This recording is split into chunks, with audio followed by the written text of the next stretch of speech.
বিদেশিরা প্রবাসীরা আমাদের এই মোবাইলগুলোতে, আমার মোবাইলে তো অহরহ বিদেশিরা কল দেয়, আমগো বয়ান ওই যে মোবাইলে শুনে কাঁদে।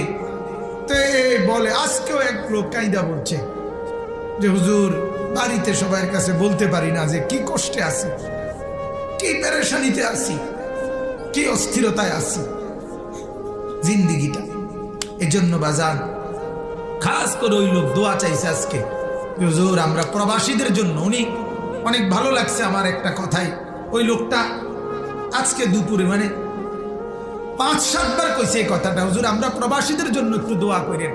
মানে নিজের জন্য বলেন, একলা বারবার বলছে, যে সবাইকে নিয়ে বলছে আমরা প্রবাসীদের জন্য একটু দোয়া করেন হুজুর, আমরা অনেক বেশি পেরেশানিতে আছি, অনেক টেনশনে আছি, বাড়িতে যাইতে আসতে পারতেছে না, আর্থিকভাবে ওইভাবে টাকা পয়সা মিলাইতে পারতেছে না, কিন্তু